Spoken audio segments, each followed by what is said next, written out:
Hi friends, welcome to Lakshmi maths. இன்னைக்கு என்ன பார்க்க போறோம்னா, தமிழ்நாடு இன்கம் டேக்ஸ் டிபார்ட்மெண்ட்ல இருந்து கேண்டீன் அட்டெண்டன்ட் போஸ்ட்டுக்கான வேகன்சிஸ் வந்து ரிலீஸ் பண்ணிருக்காங்க.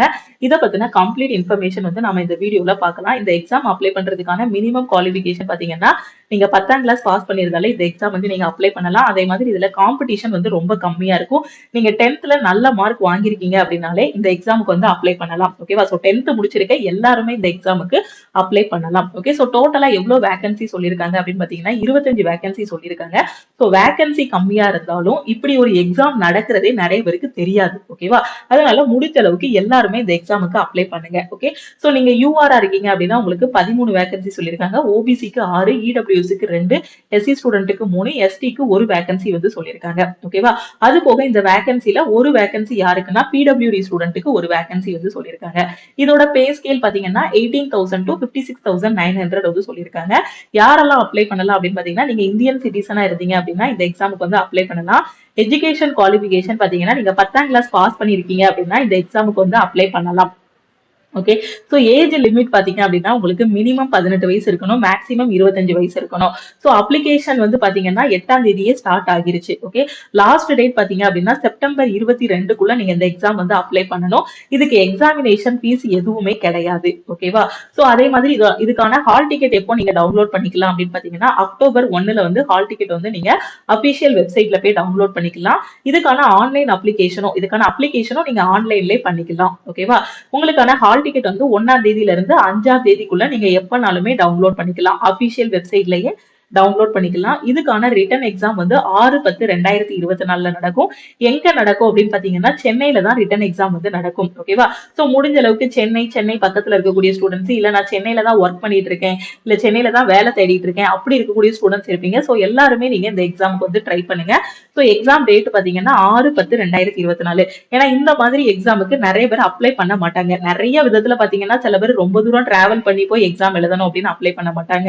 சோ நிறைய பேர் பாத்தீங்கன்னா வேகன்சி கம்மியா இருக்கு அப்படின்னு சொல்லிட்டு நிறைய பேர் அப்ளை பண்ண மாட்டாங்க. ஓகேவா? அதனால முடிஞ்ச அளவுக்கு எல்லாருமே இந்த எக்ஸாமுக்கு அப்ளை பண்ணுங்க. அப்ளிகேஷன் ஃபீஸ் வந்து கிடையாது. ஃபைனலா எக்ஸாம் எழுத போகும்போது நீங்க போகணுமா வேண்டாமாங்க கூடிய டெசிஷன் கூட எடுத்துக்கோங்க. இப்போதைக்கு அப்ளை பண்ணி வச்சிருங்க. ஏன்னா 22ஆம் தேதி தான் உங்களுக்கு லாஸ்ட் டேட் வந்து சொல்லியிருக்காங்க. இது ஒரு நல்ல வாய்ப்பு. மற்ற எஸ்எஸ்சி, ரயில்வே, பேங்க், டிஎன்பிஎஸ்சி நிறைய எக்ஸாம்ஸ் இருக்கு. சோ இந்த எக்ஸாம்ஸ் எல்லாருக்குமே தெரியும். ஆனா இந்த மாதிரி எக்ஸாம்ஸ் வந்து பாத்தீங்கன்னா நிறைய பேருக்கு வந்து அவேர்னஸ் இருக்காது. அதனால நீங்க இது ஒரு வாய்ப்பா எடுத்துக்கிட்டு இந்த எக்ஸாம் வந்து அப்ளை பண்ணுங்க. மற்றபடி நீங்க இப்ப என்ன படிக்கிறீங்களோ அதே மேக்ஸ், ரீசனிங், இங்கிலீஷ் அதுதான் இந்த எக்ஸாமுக்கு கேட்பாங்க. ஓகே, சோ ஏஜ் லிமிட் வந்து சொல்லிட்டேன். 18ல இருந்து 25க்குள்ள உங்களுக்கு ஏஜ் வந்து இருக்கணும். மினிமம் 18 வயசு, மேக்ஸிமம் 25 வந்து இருக்கணும். ஓகேவா? சோ 23/9/1999க்கு முன்னாடி பிறந்தவங்களா இருக்கக்கூடாது. அதே மாதிரி 22/9/2006க்கு அப்புறம் பிறந்தவங்களா இருக்கக்கூடாது. ஓகேவா? சோ இது வந்து பாத்தீங்க அப்படின்னா ஜெனரல் கேட்டகரிக்கான ஏஜ் லிமிட். அதே இது எஸ்சி, எஸ்டி, ஓபிசி, பிடபிள்யூடி ஸ்டூடெண்டா வரீங்க அப்படின்னா உங்களுக்கு ஏஜ் ரிலாக்ஸேஷன் வந்து கொடுத்துருக்காங்க. நீங்க எஸ்சி, எஸ்டி ஸ்டூடெண்டா இருந்தீங்கன்னா உங்களுக்கு 5 வருஷம் ரிலாக்ஸேஷன் கொடுத்துருக்காங்க. அப்போ மினிமம் 18, மேக்ஸிமம் 30 வயசு வரைக்கும் நீங்க இந்த எக்ஸாம் எழுதிக்கலாம். ஓபிசியா இருந்தீங்கன்னா 3 வருஷம் ரிலாக்ஸேஷன் கொடுத்துருக்காங்க. மினிமம் 18, மேக்ஸிமம் 28 வயசுக்குள்ள இந்த எக்ஸாம் எழுதிக்கலாம். பிடபிள்யூடி இருந்தீங்கன்னா உங்களுக்கு 10 வருஷம் ரிலாக்ஸேஷன் கொடுத்துருக்காங்க. மினிமம் 18, மேக்ஸிமம் நீங்க வந்து எத்தனை 35 வயசு வரைக்கும் இந்த எக்ஸாம் வந்து எழுதிக்கலாம். ஓகேவா? சோ ஒவ்வொரு கேட்டகரிக்கும் ஏஜ் லிமிட் கொடுத்துருக்காங்க, ஏஜ் ரிலாக்ஸேஷனும் கொடுத்துருக்காங்க. ஓகே, சோ ஜெனரலா பாத்தீங்கன்னா 18ல இருந்து 25 தான் ஏஜ் லிமிட். ஒவ்வொரு கேட்டகரி நீங்க இதுல எந்த கேட்டகரியில வருவீங்களோ அதுல உங்களோட ஏஜ் லிமிட் வந்து பாத்துக்கோங்க. ஓகேவா? சோ அதுக்கப்புறம் எஜுகேஷன் குவாலிஃபிகேஷன் நான் சொல்லிட்டேன். நீங்க 10ஆம் கிளாஸ் பாஸ் பண்ணிருக்கணும். பாஸ் பண்ணிருந்தீங்கன்னா இந்த எக்ஸாம் வந்து அப்ளை பண்ணலாம். அப்ளிகேஷன் ஃபீஸ் பாத்தீங்கன்னா அப்ளிகேஷன் ஃபீஸ் வந்து இதுக்கு கிடையாது. ஓகே, எப்படி அப்ளை பண்ணணும் அப்படின்னு பாத்தீங்கன்னா இந்த வெப்சைட்டுக்குள்ள நீங்க போகணும். tnincometax.government.in. சோ இந்த வெப்சைட்டுக்குள்ள போனீங்கனாலே உங்களுக்கு மேலேயே அப்ளிகேஷன் லிங்க் வந்து இருக்கும். சோ அதுலயே நீங்க என்ன பண்ணிக்கலாம் அப்படின்னு பாத்தீங்கன்னா அப்ளை பண்ணிக்கலாம். ஓகேவா? சோ நீங்க அப்ளை பண்ணும்போது சில டாக்குமெண்ட்ஸ் வந்து அப்லோட் பண்ற மாதிரி இருக்கும். என்னென்ன டாக்குமெண்ட் அப்படின்னு பாத்தீங்கன்னா உங்களோட 10th முடிச்சதுக்கான ஒரு சர்டிபிகேட், அதாவது உங்களோட 10th மார்க் ஷீட் கூட நீங்க வந்து அப்லோட் பண்ணிக்கலாம். சோ ஆன்லைன் அப்ளிகேஷன் நார்மலா உங்களோட நேம், ஃபாதர் நேம், உங்களோட அட்ரஸ் எல்லாமே அப்ளை பண்ணிட்டு அது போக உங்களோட போட்டோ, சிக்னேச்சர் எல்லாமே நீங்க வந்து அப்லோட் பண்ற மாதிரி இருக்கும். அது அப்லோட் பண்ணதுக்கு அப்புறம் சில சர்டிபிகேட்ஸ் வந்து நீங்க அப்லோட் பண்ணணும். உங்களோட 10th சர்டிபிகேட் இல்லைன்னா, இப்ப நீங்க 12th படிச்சுட்டு இருப்பீங்க, இல்ல நீங்க காலேஜ் படிச்சுட்டு இருப்பீங்க, உங்க சர்டிபிகேட் எங்க இருக்கும்? காலேஜ்ல இருக்கும். அப்ப நீங்க என்ன பண்ணணும்னா 10th மார்க் ஷீட் வந்து நீங்க அப்லோட் பண்ற மாதிரி இருக்கும். அதுக்கப்புறம் உங்ககிட்ட இருக்கக்கூடிய கம்யூனிட்டி சர்டிபிகேட், ஓபிசியா, எஸ்சி எஸ்டியா, இடபிள்யூஎஸ்ஆ, அந்த சர்டிபிகேட்டை நீங்க வந்து அப்லோட் பண்ணணும். ஓகேவா? எக்ஸ் சர்வீஸ்மேனா இருந்தீங்க அப்படின்னா அதுக்கான சர்டிபிகேட் நீங்க அப்லோட் பண்ணணும். சோ இப்போ நார்மலா ஒரு கேண்டிடேட்னா நீங்க 10th சர்டிபிகேட் வச்சிருப்பீங்க, இடபிள்யூஎஸ் இல்ல ஓபிசி சர்டிபிகேட் வச்சிருப்பீங்க. சப்போஸ் எக்ஸ் சர்வீஸ்மேனா இருந்தீங்கன்னா அதுக்கான சர்டிபிகேட்டும் நீங்க வந்து அப்லோட் பண்ண வேண்டியிருக்கும். சப்போஸ் நீங்க பிடபிள்யூடியா இருந்தீங்க அப்படின்னா பிடபிள்யூடிக்கான சர்டிபிகேட்டும் நீங்க அப்லோட் பண்ணணும். அது போக உங்களோட பாஸ்போர்ட் சைஸ் போட்டோகிராஃப். ஓகேவா? சோ அதுக்கப்புறம் அந்த போட்டோ வந்து பாத்தீங்கன்னா எல்லா எக்ஸாமுக்கும் சொல்றதுதான், ஒரு 3 மாசத்துக்கு முன்னாடி எடுத்த போட்டோவா இருக்கணும். ஓகே. அதுக்கப்புறம் பாத்தீங்க அப்படின்னா உங்களோட சைன் பண்ணி பிடபிள்யூடி ஸ்டூடெண்ட்டுக்கான ஒரு ஃபார்ம் வந்து கொடுத்திருப்பாங்க. அதையும் நீங்க ஃபில் பண்ணி அதையும் அப்லோட் பண்ற மாதிரி இருக்கும். அதுக்கப்புறம் ஏதாவது ஒரு ஐடி ப்ரூஃப், ஆதார் கார்டோ, பேன் கார்டோ, இல்ல பாஸ்போர்ட்டோ, ஓட்டர் ஐடியோ, ஏதாவது ஒரு கவர்மெண்ட் ஐடி ப்ரூஃப். சோ இந்த டாக்குமெண்ட்ஸ் எல்லாமே நீங்க வந்து என்ன பண்ணணும் அப்படின்னு பாத்தீங்கன்னா அதுல அப்லோட் பண்ற மாதிரி இருக்கும். ஓகேவா? சோ அதுக்கப்புறம் லாஸ்ட் டேட் சொல்லிட்டேன். அப்ளிகேஷனோட லாஸ்ட் டேட் பாத்தீங்கன்னா 22 செப்டம்பருக்குள்ள நீங்க வந்து அப்ளை பண்ணணும். ஓகே. ஸோ ரெக்ரூட்மெண்ட் ப்ராசஸ் பாத்தீங்க அப்படின்னா இது வந்து ஒரு 2 ஸ்டேஜ் ப்ராசஸ் சொல்லியிருக்காங்க. ஃபர்ஸ்ட் வந்து எல்லாருமே அப்ளை பண்ணணும். ஸோ அப்ளை பண்ணதுக்கு அப்புறம் the written examination based on the percentage of total marks obtained in the qualified examination. Final selection shall be based only on the marks obtained in the written exam to be conducted by the department. The recruitment process for the selection of the candidates is elaborated as under. Okay. So இப்போ இதுல என்ன சொல்லியிருக்காங்க அப்படின்னு பாத்தீங்கன்னா இதுல வந்து first எல்லாருமே apply பண்ணுவீங்க இல்லையா, உங்களோட 10th மார்க் ஷீட் வச்சு அப்ளை பண்ணுவீங்க. ஸோ அதை வச்சு ஃபர்ஸ்ட் உங்களை ஷார்ட் லிஸ்ட் பண்ணி உங்களுக்கு ஹால் டிக்கெட் வரும். அதுக்கப்புறம் ஃபைனலா உங்களுக்கு ஒரு ரிட்டன் எக்ஸாம் வந்து நடக்கும். ஓகேவா? 500 candidates, 20 eligible application against each vacancy and each category will be shortlisted out of all the eligible application received based on the percentage total marks obtained in matriculation or equivalent exam for the next round of selection procedure, which is an objective type written exam. Percentage will be determined based on all subject marks printed on the matriculation or equivalent certificate or mark sheet. உங்களோட 10th mark ஷீட்ல இருக்கக்கூடிய percentage இருக்கு இல்லையா, அதை வச்சு first short list பண்ணிடுவாங்க. ஓகேவா? Short list எப்படி நடக்கும் அப்படின்னு பாத்தீங்கன்னா there is a tie between 2 or more candidates based on their percentage of total marks in the qualifying examination. Following criteria will be adopted in sequence for shortlisting. For example, நீங்க ஒரு 85% வாங்கிருக்கீங்க, இன்னொரு ஸ்டூடெண்ட்டும் 85% வாங்கியிருக்காருன்னு வச்சுக்கோங்க. இப்போ உங்க ரெண்டு பேரையுமே ஒரே இதுல வந்து இது பண்ண மாட்டாங்க. அதாவது உங்களோட 10th பர்சன்டேஜ் நீங்களும் 85, இன்னொரு ஸ்டூடெண்ட்டும் 85, இன்னொருத்தர் அப்ளை பண்ணிருக்க ஒரு 85 வாங்கியிருக்காருன்னா உங்களை எப்படி ப்ரிஃபரன்ஸ் கொடுப்பாங்க அப்படின்னு பாத்தீங்கன்னா ஃபர்ஸ்ட் டை பிரேக்கர் பாத்தீங்கன்னா older candidate in age as on last date of application. Suppose இவர் இந்த 85% வாங்கியிருக்கவர் வந்து இப்ப ரீசெண்டா முடிச்சவர், இவரோட வயசு வந்து பாத்தீங்கன்னா 18, இவரோட வயசு பாத்தீங்க அப்படின்னா 24 இருக்கு அப்படின்னு பாத்தீங்கன்னா இவங்க ரெண்டு பேர்ல யாருக்கு ஃபர்ஸ்ட் ப்ரிஃபரன்ஸ் கொடுப்பாங்கன்னா இந்த வயசு அதிகமா இருக்கு பாத்தீங்களா, இவருக்கு ஃபர்ஸ்ட் ப்ரிஃபரன்ஸ் கொடுப்பாங்க. செகண்ட் டை பிரேக்கர் பாத்தீங்கன்னா candidate with more percentage of marks in science in the qualifying examination. Suppose இவரும் 18 வயசா இருக்கு, இவருக்கும் 18 வயசா இருக்குன்னு வச்சுக்கோங்க, இல்ல இவருக்கும் 24, இவருக்கும் 24னா அடுத்து என்ன செக் பண்ணுவாங்க அப்படின்னு பாத்தீங்கன்னா சயின்ஸ்ல எவ்வளவு மார்க் வாங்கியிருக்காங்க, யார் அதிகமான பெர்சன்டேஜ் வாங்கியிருக்காங்களோ அவங்களுக்கு ப்ரிஃபரன்ஸ் கொடுப்பாங்க. ஓகேவா? சப்போஸ் இப்ப என்ன ஆகுதுன்னா இவரும் 85 வாங்கியிருக்காரு, இவரும் 85 வாங்கியிருக்காரு, இவரும் சயின்ஸ்ல அதே 80% வாங்கியிருக்காரு, இந்த ரெண்டாவது பர்சனும் சயின்ஸ்ல 80% வாங்கியிருக்காரு. சோ இப்போ யாருக்கு ப்ரிஃபரன்ஸ் கொடுக்க அப்படின்னு தெரியலன்னா தேர்ட் டைப் பார்ப்பாங்க. தேர்ட் டை பிரேக்கர் என்ன அப்படின்னு பாத்தீங்கன்னா மேத்ஸ்ல யாரு அதிகமான பெர்சன்டேஜ் வாங்கியிருக்காங்களோ அவங்கள பார்ப்பாங்க. இப்போ நாலாவதா பாத்தீங்கன்னா ஓவரால் பெர்சன்டேஜும் சேமா இருக்கு, சயின்ஸோட மார்க்கும் சேமா இருக்கு, மேத்ஸோட மார்க்கும் சேமா இருக்குன்னா அதுக்கப்புறம் டிரா ஆஃப் லாட்ஸ். ஓகேவா? சோ லாட்ஸ்ல யாரு வர்றாங்களோ அந்த இதை வந்து எடுப்பாங்க, சீட்டு குலுக்கி போடுறது. ஓகேவா? அடுத்து இது எல்லாத்தையும் வச்சுதான் அவங்க வந்து என்ன பண்ணுவாங்கன்னா ஷார்ட் லிஸ்ட் பண்ணுவாங்க. இப்ப எல்லாருமே அப்ளை பண்றாங்க, ஒரு 100 ஸ்டூடெண்ட்ஸ் ஒரு 1000 பேர் அப்ளை பண்றாங்கன்னு வச்சுக்கோங்க, 1000 பேர்ல கண்டிப்பா சேம் பெர்சன்டேஜ் எடுத்த ஸ்டூடெண்ட்ஸ் இருப்பாங்க. அந்த சேம் பெர்சன்டேஜ் எடுத்தவங்களே மேத்ஸ்ல சென்டம் எடுத்திருப்பாங்க, இல்ல சயின்ஸ்ல சேம் மார்க் எடுத்திருப்பாங்க. அப்போ கடைசி வந்து என்ன பண்ணுவாங்க, டிரா ஆஃப் லாட்ஸ் படி தான் இது பண்ணுவாங்க. அதாவது ஒரே வயசா இருக்கும், ஒரே மார்க்கா இருக்கும், ஒரே பெர்சன்டேஜா இருக்குன்னா இந்த மாதிரி ஸ்டெப் பை ஸ்டெப்பா போவாங்க. இல்ல ஃபர்ஸ்ட் ஸ்டெப்லயே இவர் 85% எடுத்திருக்கவருக்கு 18 வயசு, இன்னொரு 85% எடுத்திருக்கவருக்கு 24 வயசு அப்படின்னா இந்த 24 வயசு எடுத்தவருக்கு ஃபர்ஸ்ட் ப்ரிஃபரன்ஸ் கொடுப்பாங்க. ஓகேவா? சோ ஸ்டேஜ் 2 வந்து பாத்தீங்கன்னா உங்களுக்கு ரிட்டன் எக்ஸாம் இருக்கும். சோ இந்த எக்ஸாமுக்கு அப்ளை பண்றதுக்கு ஜஸ்ட் ஒரு 5 to 10 minutes தான் ஆகும். சோ எல்லாருமே அப்ளை பண்ணுங்க. மேபி நீங்க 10thல நல்ல பெர்சன்டேஜ் வச்சிருக்கீங்க அப்படின்னா இது வந்து உங்களுக்கு ஒரு நல்ல வாய்ப்பா இருக்கும். ஓகே. ரிட்டன் எக்ஸாம் அதுக்கு அடுத்து. ஓகே. சோ இந்த மாதிரி அப்ளிகேஷன்ஸ் எல்லாத்தையும் ஷார்ட் லிஸ்ட் பண்ணதுக்கு அப்புறம் உங்களுக்கு ரிட்டன் எக்ஸாம் வந்து நடக்கும். ரிட்டன் எக்ஸாம் பாத்தீங்கன்னா 100 கொஸ்டின் வந்து கேட்பாங்க. ஒவ்வொரு கொஸ்டினுக்கும் உங்களுக்கு 3 மார்க். அந்த ரிட்டன் எக்ஸாம்ல என்ன நடக்கும் அப்படின்னு பாத்தீங்கன்னா உங்களுக்கு maths, reasoning, general awareness, English இந்த 4 சப்ஜெக்ட்ல இருந்தா உங்களுக்கு கொஸ்டின்ஸ் வந்து கேட்பாங்க. ஏற்கனவே நீங்க நம்மளோட all in one course follow பண்ணிட்டு இருந்தீங்கன்னா இந்த சப்ஜெக்ட் எல்லாமே இதுக்குள்ளே கவர் பண்ணிருப்பீங்க. ஓகே, ஸோ 10th ஓரளவுக்கு நல்ல மார்க் வச்சிருக்கீங்க அப்படின்னா நீங்க வந்து எல்லாருமே அப்ளை பண்ணுங்க. ஸோ ஷார்ட் லிஸ்ட் பண்றது பண்ணாது அவங்களோட இது. ஓகேவா, அந்த ஷார்ட் லிஸ்ட் ஆகிட்டீங்கன்னா அதுக்கப்புறம் ரிட்டர்ன்ல நல்லா பெர்ஃபார்ம் பண்ணிட்டீங்கன்னா உங்களுக்கு வந்து ஜாப் ஈஸியா கிடைச்சிரும். ஓகே, ஸோ இப்போ மேத்ஸ்ல 25 கொஸ்டின் கேட்பாங்க, ஜென்ரல் அவேர்னஸ்ல 25, ரீசனிங்ல 25, இங்கிலீஷ்ல 25 கொஸ்டின் வந்து கேட்பாங்க. ஓகே, என்ன சொல்லியிருக்காங்க, 3 marks will be awarded for each correct answer. ஒரு கொஸ்டினுக்கு 3 மார்க். ஓகேவா, ஸோ டோட்டலா எல்லா செக்ஷனும் சேர்த்து உங்களுக்கு 100 கொஸ்டின் கேட்கறாங்களா, அப்போ 100 into 3 300 மார்க்குக்கு எக்ஸாம் எழுதுவீங்க. ஒரு கொஸ்டினுக்கு 3 மார்க் வச்சிருக்காங்களா, அப்போ கொஸ்டின் வந்து டஃபா இருக்குமா அப்படின்னு கேட்டீங்கன்னா அந்த அளவுக்கு டஃபாலாம் இருக்காது. குவாலிஃபிகேஷன் பாத்தீங்கன்னாலே 10th ஸ்டாண்டர்ட் தான் குவாலிஃபிகேஷனா வச்சிருக்காங்க. அப்போ கொஸ்டின்ஸும் அந்த 10th ஸ்டாண்டர்ட் லெவல்ல தான் இருக்கும். ஓகேவா, ஸோ இதை படிக்கிறதுக்கு எல்லாமே நம்ம கோர்ஸ்லயே நம்ம ப்ரொவைட் பண்ணிருப்போம் கிளாஸஸ் எல்லாமே. ஸோ டோட்டலா நீங்க 300 மார்க்குக்கு வந்து எக்ஸாம் எழுதுவீங்க. கரெக்டான கொஸ்டின் ஒவ்வொரு மார்க்குக்கும் 3 மார்க். தப்பான கொஸ்டினுக்கு பாத்தீங்க அப்படின்னா, ஓகேவா, ஸோ ஒரு கொஸ்டின் தப்பா போட்டீங்க அப்படின்னா நெகட்டிவ் மார்க் பாத்தீங்கன்னா 1 மார்க் வந்து உங்களுக்கு ரெடியூஸ் பண்ணிடுவாங்க. நெகட்டிவ் மார்க்கும் இருக்கு. ஓகே, அதுக்கப்புறம் இது வந்து எல்லா எக்ஸாம்லயும் சொல்றதுதான், நீங்க எக்ஸாம் எழுத போறதுக்காக டிராவலிங் அலவன்சஸ் எதுவுமே உங்களுக்கு வந்து கொடுக்க மாட்டோம் அப்படின்னு சொல்லியிருக்காங்க. ஓகே, ஸோ இப்போ சிலபஸ் பாத்தீங்க அப்படின்னா ஜென்ரலா நான் மேக்ஸ், ரீசனிங், ஜென்ரல் அவேர்னஸ்க்கு என்ன சிலபஸ் படிப்போமோ அதே தான். ஸோ மேக்ஸுக்குன்னு பாத்தீங்க அப்படின்னா உங்களுக்கு என்னென்ன டாபிக் வரும்னா number system, percentage, ratio and proportion, average, interest, profit and loss, discount, partnership, mixture and alligation, time and distance, time and work, அதுக்கப்புறம் algebraic identities of school algebra, elementary search, graphs. So இது எல்லாமே நம்மளோட all in one கோர்ஸ்ல உங்களுக்கு வந்து கொடுத்துருப்போம். அதுக்கப்புறம் general awareness பாத்தீங்க அப்படின்னா அதுல ஹிஸ்டரி, பாலிட்டி, ஜியாகிரபி, சயின்ஸ் எல்லாமே இதுக்குள்ள வந்து உள்ள வந்துடும். ஓகேவா, ரீசனிங் எடுத்துக்கிட்டீங்கன்னா அனாலஜி, கோடிங், டிகோடிங், கிளாசிபிகேஷன், அதுக்கப்புறம் பாத்தீங்க அப்படின்னா ஃபிகர், எம்பெடட் ஃபிகர் கவுண்டிங், இந்த இது எல்லாமே எதுல வந்துரும் அப்படின்னு பாத்தீங்கன்னா ரீசனிங்ல வந்துரும். சோ எல்லாமே நம்மளோட ஆல் இன் ஒன் கோர்ஸ்ல இருக்கும், அதுலயே நீங்க பாத்துக்கலாம்.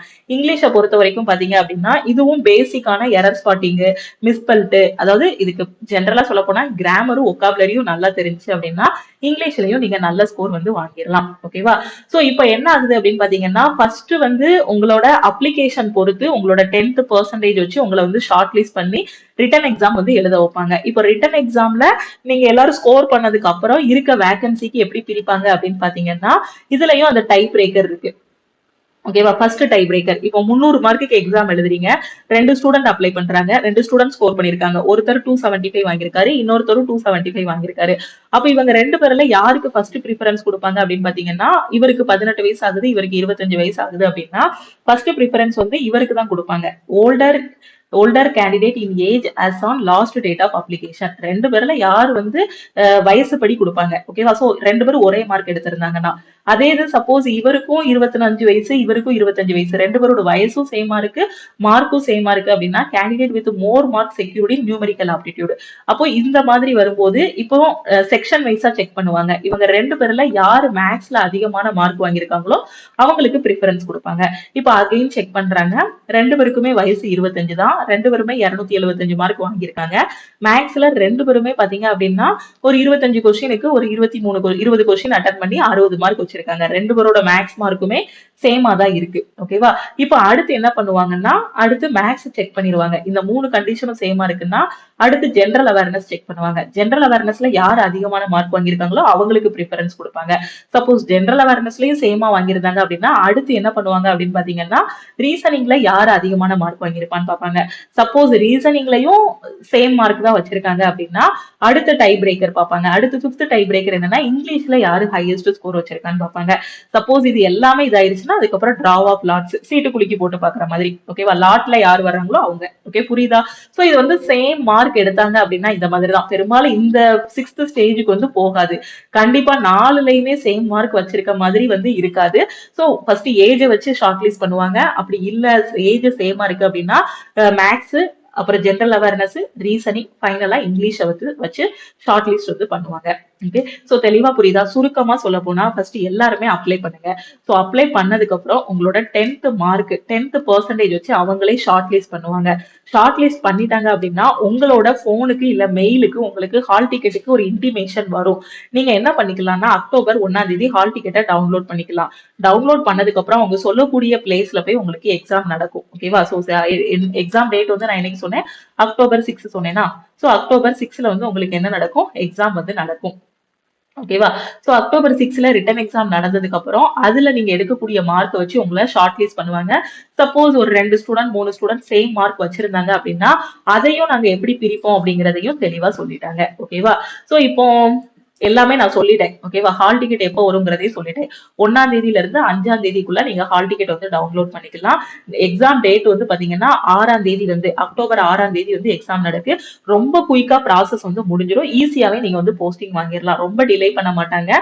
ஸோ ரொம்ப குயிக்கான ப்ராசஸ் தான் இருக்கும். ஓகே, டைம் பாத்தீங்கன்னா 11 மணில இருந்து 1 மணி வரைக்கும் உங்களுக்கு எக்ஸாம் வந்து நடக்கும். சென்னையில தான் எக்ஸாம் வந்து நடக்கும். எக்ஸாம் எங்க நடக்குங்கிறத உங்களோட ஹால் டிக்கெட்லயே அவங்க வந்து மென்ஷன் பண்ணிருவாங்க. ஓகேவா? சோ இங்க என்ன சொல்றாங்க, the written examination will be held only in Chennai, Tamil Nadu, and the same shall not be conducted at any other location in India. No request for change of venue will be entertained. ஓகேவா? Suppose எனக்கு சென்னை வர முடியாது, வேற இடத்துல எனக்கு exam போடுங்க அப்படின்னு கேட்டாலும் சேஞ்ச் பண்ண மாட்டாங்க. ஸோ சென்னையில தான் எக்ஸாம் வந்து நடக்கும். ஓகேவா? ஸோ முடிஞ்ச அளவுக்கு நிறைய பேர் இந்த எக்ஸாமுக்கு அப்ளை பண்ண மாட்டாங்க. காம்படிஷன் வந்து கம்மியா இருக்கும். அதனால எல்லாருமே இந்த எக்ஸாமுக்கு ஜஸ்ட் இப்போ அப்ளை பண்ணி வைங்க. ஏன்னா நீங்க படிக்கிற அதே maths, reasoning, general awareness, English தான் ஒரு நல்ல எக்ஸ்பீரியன்ஸை கொடுக்கும். ஓகேவா? அதனால எல்லாருமே எழுதுங்க இந்த எக்ஸாம். ஓகே, ஸோ அதே மாதிரி ரிட்டன் எக்ஸாமுக்கான ஹால் டிக்கெட்டை பத்தின ஒரு டீடைல்ஸ் வந்து சொல்லியிருக்காங்க. என்னன்னா, உங்களுக்கு ஹால் டிக்கெட் வந்ததுக்கு அப்புறம் நீங்க என்ன பண்ணணும் அப்படின்னு பாத்தீங்கன்னா, அந்த ஹால் டிக்கெட்டை ஒரு பிரிண்ட் அவுட் எடுத்துக்கணும். ஒரு பிரிண்ட் அவுட் எடுத்துட்டு அதுல உங்களோட போட்டோ வந்து ஒட்டிக்கணும். அது போக ஏதாவது ஒரு கவர்மெண்ட் ஐடி ப்ரூஃப் வந்து எடுத்துட்டு போகணும். அதாவது ஆதார் கார்டோ, பேன் கார்டோ, ஏதாவது ஒண்ணு, பாஸ்போர்ட்டோ, ஏதாவது ஒரு ஐடி ப்ரூஃப் வந்து நீங்க எடுத்துட்டு போற மாதிரி இருக்கும். ஓகே, ஸோ உங்க ஹால் டிக்கெட்ல போட்டிருக்கக்கூடிய வென்யூக்கு உங்களோட ஹால் டிக்கெட்டு, அதுல ஒரு போட்டோ ஒட்டிட்டு ஒரு ஐடி ப்ரூஃப் எடுத்துட்டு நீங்க கரெக்டா எக்ஸாம் ஹாலுக்கு போயிடுங்க. ஓகேவா? வேற எதுவும் இந்த எக்ஸாம் பத்தி உங்களுக்கு டவுட் இருக்கு அப்படின்னா மறக்காம கமெண்ட் பண்ணுங்க.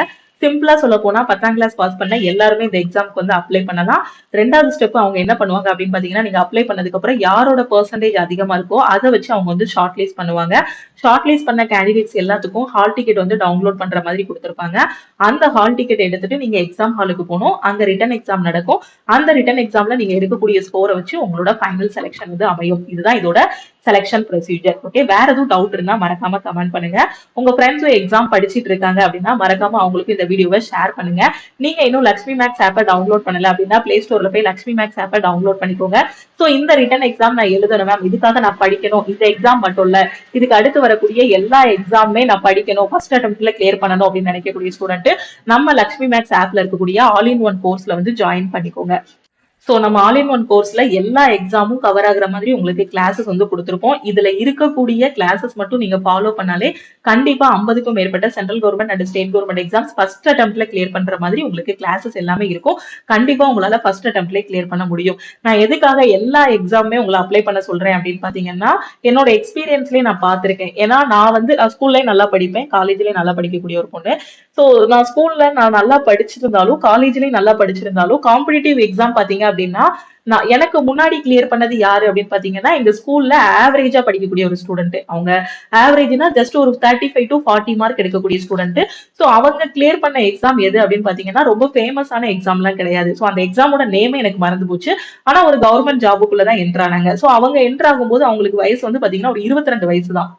சோ அதனால வரக்கூடிய எல்லா நாம நினைப்போம் ரயில்வேனா அது மட்டும் தான் எழுதணும், எஸ்எஸ்சினா எஸ்எஸ்சி மட்டும் தான் எழுதணும், பேங்கிங் மட்டும் தான் எழுதணும், டிஎன்பிசி மட்டும் தான் எழுதணும், எல்லாருக்கும் தெரியக்கூடிய எக்ஸாம் மட்டும் தான் எழுதுவோம். நிறைய எக்ஸாம்ஸ் நீங்க நோட்டிபிகேஷன்ஸ் வந்து வாட்ச் பண்ணிட்டே இருந்தீங்கன்னா நிறைய எக்ஸாம், நிறைய ஜாப் ஆப்பர்ச்சுனிட்டிஸ் வந்து இருக்கும். சோ நிறைய பேர் பாஸ் பண்ணதுக்கு அப்புறம் இப்படிலாம் ஒரு எக்ஸாம் இருக்கா அப்படிங்கறதே நமக்கு தெரியாது. அதனால நாம ஸ்கூல்ல காலேஜ்ல எப்படி படிக்கிறோங்கிறது முக்கியம் கிடையாது. இப்ப வரக்கூடிய ஆப்பர்ச்சுனிட்டிஸை எப்படி நாம யூஸ் பண்றோங்கிறது தான் முக்கியம். இப்ப ரயில்வே படிச்சிட்டு இருந்தாலும் எஸ்எஸ்சி படிச்சிட்டு இருந்தாலும் சரிதான். இந்த மாதிரி எக்ஸாம் வரும்போது இடையில போய் ஒரு டைம் நம்ம எழுதிட்டு வந்துடலாம். ஓகேவா? அது மாதிரி காலேஜ் ஸ்கூல் படிக்கும் போதும் சரி, ஸ்கூல் முடிச்சுட்டு காலேஜ் ஃபர்ஸ்ட் இயர் படிக்கும் போதும் சரி, நம்ம ஏஜுக்கும் நம்மளோட குவாலிபிகேஷனுக்கும் ஒரு வாய்ப்பு வருது அப்படின்னா கண்டிப்பா அதை போய் நம்ம ட்ரை பண்ணலாம். ஏன்னா டிஎன்பிஎஸ்சி குரூப் 4 பாத்தீங்கன்னா எல்லாரும் எழுதுவாங்க. 18 வயசுல இருந்து 40-45 வயசு வரைக்கும் இருக்கவங்க எல்லாருமே எழுதுவாங்க. அதே மாதிரி இந்த மாதிரி நிறைய எக்ஸாம்ஸ் வரும். நிறைய பேருக்கு அவேர்னஸே இல்லாத எக்ஸாம்ஸ் வரும். அதையும் நீங்க ட்ரை பண்ணீங்கன்னா கண்டிப்பா காம்படிஷன் கம்மியா இருக்கக்கூடிய இடத்துல உங்களுக்கும் கிடைக்கிறதுக்கு நிறையவே வாய்ப்பு இருக்கு. நீங்க நல்லா படிச்சுட்டு போனீங்கன்னா கண்டிப்பா உங்களுக்கு தேவையானது ஒரு ஜாப் தானே. இங்கதான் 25 வேகன்சி கொடுத்திருக்காங்கல்ல. சோ நீங்க நல்லா பெர்ஃபார்ம் பண்ணீங்கன்னா கண்டிப்பா உங்களுக்கு ஈஸியா ஜாப் கிடைச்சிரும். ஓகே, எல்லாருமே ட்ரை பண்ணுங்க. சப்போஸ் இந்த மாதிரி கம்மியான வேகன்சிஸ் எழுதியும் எனக்கு கிடைக்கல அப்படிங்கக்கூடிய ஒரு நம்பிக்கை இல்லைனாலும் நீங்க படிக்கிறது வேஸ்ட் ஆகாது. அடுத்து railway, SSC, bank, TNPSC exams அடுத்தடுத்து இருக்கு. அதுல நீங்க படிக்கிறது வந்து படிக்கிறது ரொம்பவே யூஸ்ஃபுல்லா இருக்கும். ஓகேவா? சோ அதனால எல்லா வாய்ப்புகளையும் பயன்படுத்திக்கோங்க. ஓகேவா?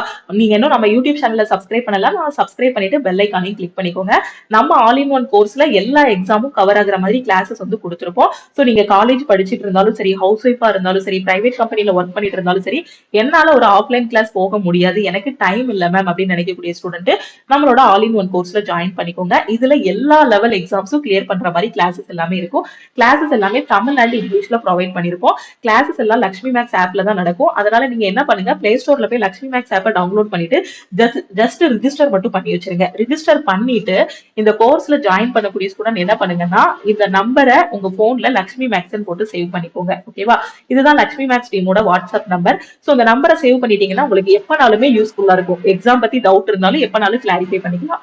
சேவ் பண்ணிட்டு கிளாஸ் ஜாயின் பண்ணக்கூடிய ஸ்டூடெண்ட் இந்த நம்பருக்கு I want to join all in one course ஒரு மெசேஜ் அனுப்புங்க. சோ அந்த மெசேஜ் அனுப்பிட்டீங்க அப்படின்னா டீம்ல இருந்து கான்டாக்ட் பண்ணிட்டு உங்களுக்கு ஜிபே நம்பர் இல்ல அக்கௌண்ட் நம்பர் வந்து கொடுப்பாங்க. அதுக்கு நீங்க 1799 மட்டும் பே பண்ணா போதுமானது. ஓகேவா? சோ நீங்க பேமெண்டோட ஸ்கிரீன்ஷாட் சென்ட் பண்ணதுக்கு அப்புறம் 2 to 3 ஹவர்ஸ்ல கோர்ஸோட ஆக்சஸ் வந்து கொடுத்துருவாங்க. அதுக்கப்புறம் நீங்க கிளாஸஸ் எல்லாமே பார்க்க ஆரம்பிச்சிடலாம். ஒரே ஒரு course, all in one course, ஆனா எல்லா எக்ஸாமுமே நீங்க கவர் பண்ற மாதிரி கிளாஸஸ் எல்லாமே இருக்கும். சோ உங்களோட ப்ரிப்பரேஷனை இப்பவே ஸ்டார்ட். ஸோ அது மாதிரி நம்மளோட ஆப்பை வந்து நீங்க ஆண்ட்ராய்ட் போன்லயும் டவுன்லோட் பண்ணிக்கலாம், iOS வச்சிருந்தாலும் டவுன்லோட் பண்ணிக்கலாம். ஓகேவா? ஆண்ட்ராய்ட் போன் வச்சிருக்கவங்க டைரக்டா பிளே ஸ்டோர்ல போய் லக்ஷ்மி மேக்ஸ் ஆப்பை டவுன்லோட் பண்ணிக்கோங்க. iOS வச்சிருக்க ஸ்டூடெண்ட் கிளாஸ் பிளஸ் டவுன்லோட் பண்ணுங்க. கிளாஸ் பிளஸ் டவுன்லோட் பண்ணிட்டு ஆர்கனைசேஷன் கோடு வந்து BQJJE, மொபைல் நம்பர் உங்களோட மொபைல் நம்பர் என்டர் பண்ணுங்க. சப்போஸ் நான் லேப்டாப் ஆர் பிசில கிளாஸ் அக்சஸ் பண்ணணும் மேம் அப்படின்னு நினைக்கக்கூடிய ஸ்டூடெண்ட் web.classplus.app.com போங்க. அதுல போயிட்டு ஆர்கனைசேஷன் கோடு மொபைல் நம்பர் என்டர் பண்ணுங்க. ஓகே? வேற எதுவும் டவுட் இருக்கு அப்படின்னா மறக்காம இந்த நம்பருக்கு கால் பண்ணியோ வாட்ஸ்அப் பண்ணியோ கேட்டுக்கோங்க. திருப்பியும் நம்ம அடுத்த கிளாஸ்ல மீட் பண்ணலாம். தேங்க்யூ.